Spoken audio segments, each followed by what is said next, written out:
Hello guys, कसे आहात तुम्ही सगळे? Welcome back to my YouTube channel. आज आपण बघत आहोत डिंकाचे लाडूची रेसिपी. मागच्या व्हिडिओमध्ये मी तुम्हाला साहित्य शेअर केलं होतं.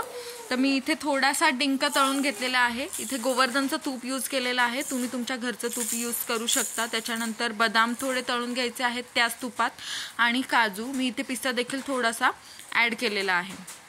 हे सगळं तळून झाल्यानंतर मी मिक्सरमध्ये बारीक करून घेतलेलं आहे. त्याच्यानंतर खोबरं बारीक खिसून ते देखील मी थोडंसं तुपातच तळून घेतलं, म्हणजे भाजून घ्यायचं आहे आपल्याला. त्याच्यानंतर खारीक पावडर मी इथे ॲड केलेली आहे. खारीक पावडरसुद्धा आपल्याला भाजून घ्यायची आहे खूप छान प्रकारे.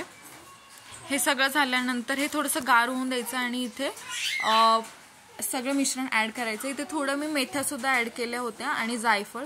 ते ऑप्शनल आहे, तुम्हाला करायचं असेल तर तुम्ही करू शकता. मी थोडंसं तुपात गूळ घेतलेला आहे. तो फक्त मेल्ट होऊन द्यायचा आपल्याला, पूर्ण गरम नाही करायचा, थोडासा मेल्ट होऊन द्यायचा. हे सगळं मिश्रण एकत्र करायचं आणि गार व्हायची वाट बघायची. फक्त 5-1 मिनिट आपल्याला ते गार करायचं आहे. सगळं मिश्रण व्यवस्थित आपल्याला एकत्र करून घ्यायचं आहे आणि गार होऊन द्यायचं आहे.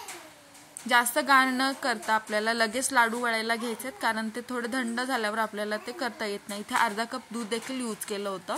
सो लाडू वळते माझी आई. Please like and subscribe my channel. Thank you for watching. Thank you.